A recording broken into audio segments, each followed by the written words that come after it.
মির্জা ফখরুল তিনি ছিলেন বিসিএস পাশ করা কলেজ শিক্ষক। এরপর আসেন রাজনীতিতে, আর রাজনীতি তাকে সবকিছু দিয়েছে। তার পুরো নাম মির্জা ফখরুল ইসলাম আলমগীর। ৩০ বছরের বেশি সময় ধরে মির্জা ফখরুল বাংলাদেশ জাতীয়তাবাদী দল তথা বিএনপির সাথে যুক্ত আছেন। তিনি বিএনপির সোনালী সময়ের সাক্ষী, তিনি আবার দলটির দুঃসময়ের প্রত্যক্ষদর্শী। এমন অনেকে আছেন যারা বিএনপি করেন শুধুমাত্র মির্জা ফখরুলের কারণে। রাজনীতিতে পরনিন্দা পরচর্চা নতুন কিছু নয়, তবে মির্জা ফখরুলের মুখে কখনো এসব স্থান পায়নি। তিনি সুস্থ ধারার রাজনীতিতে বিশ্বাসী। চলুন জেনে নেই তিনি কিভাবে শিক্ষক থেকে প্রথম সারির রাজনীতিবিদ হয়েছেন। মির্জা ফখরুল ইসলাম আলমগীরের জন্মস্থান ঠাকুরগাঁও। ঢাকা কলেজ থেকে উচ্চ মাধ্যমিক পাশ করে তিনি ঢাকা বিশ্ববিদ্যালয় থেকে অর্থনীতিতে স্নাতক ও স্নাতকোত্তর ডিগ্রি অর্জন করেন। ১৯৭২ সালে তিনি বিসিএস ক্যাডার হন। বিসিএস পরীক্ষায় উত্তীর্ণ হয়ে শিক্ষা ক্যাডারে ঢাকা কলেজে অর্থনীতি বিভাগে শিক্ষকতা শুরু করেন। ঢাকা কলেজ ছাড়াও তিনি দেশের বেশ কয়েকটি সরকারি কলেজে অধ্যাপনা করেছেন। ১৯৭৯ সালে জিয়াউর রহমানের শাসনামলে তিনি তৎকালীন উপপ্রধানমন্ত্রী এস এ বারীর ব্যক্তিগত সচিবের দায়িত্ব পান। ১৯৮২ সালে হুসেন মোহাম্মদ এরশাদ রাষ্ট্রীয় ক্ষমতায় আসার পর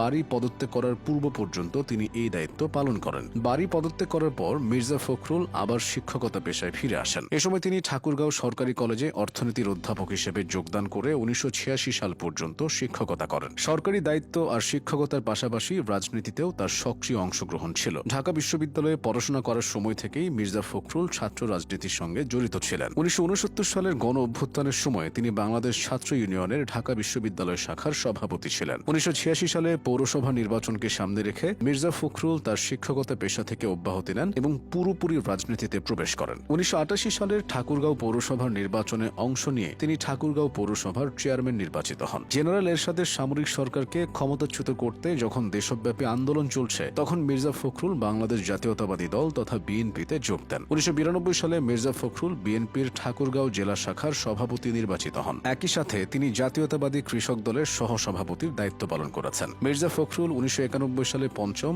এবং ১৯৯৬ সালে সপ্তম জাতীয় সংসদ নির্বাচনে ঠাকুরগাঁও ১ আসন থেকে বিএনপির মনোনয়নে সাংসদ নির্বাচনে আওয়ামী লীগ প্রার্থী খাদিমুল ইসলামের কাছে পরাজিত হন। এরপর ২০০১ সালে অষ্টম জাতীয় সংসদ নির্বাচনে একই আসনে বিএনপির মনোনয়ন নিয়ে তিনি সংসদ সদস্য নির্বাচিত হন। একই বছর নভেম্বরে বিএনপি সরকার গঠন করলে খালেদা জিয়ার দ্বিতীয় মন্ত্রিসভায় মির্জা ফখরুল প্রথমে কৃষি মন্ত্রণালয়ের প্রতিমন্ত্রী হন। পরবর্তীতে তিনি বেসামরিক বিমান পরিবহন ও পর্যটন মন্ত্রণালয়ের প্রতিমন্ত্রী হিসেবে দায়িত্ব পান। ২০০৬ সালের অক্টোবর পর্যন্ত তিনি এই দায়িত্ব পালন করেন। মির্জা ফখরুল ২০০৮ সালের নবম জাতীয় সংসদ নির্বাচনে হেরে যান। তবে ২০০৯ সালের ডিসেম্বরে বিএনপির পঞ্চম জাতীয় সম্মেলনে তিনি বিএনপির জ্যেষ্ঠ যুগ্ম মহাসচিব পদে নির্বাচিত হন। এই পদটিতে এর আগে তারেক রহমান বহাল ছিলেন। এরপর ২০১৬ সালের ১৯ মার্চ বিএনপির ষষ্ঠ জাতীয় সম্মেলনে মির্জা ফখরুল ইসলাম আলমগীর মহাসচিব হিসেবে নির্বাচিত হন। সবশেষে ২০১৮ সালের ৭১ জাতীয় সংসদ নির্বাচনে তিনি একই সাথে ঠাকুরগাঁও ১ ও বগুড়া ৬ আসনে বিএনপির প্রার্থী হিসেবে মনোনয়ন লাভ করেন এবং বগুড়া ৬ আসন থেকে নির্বাচিত হন। যদিও পরবর্তীতে তিনি শপথ গ্রহণ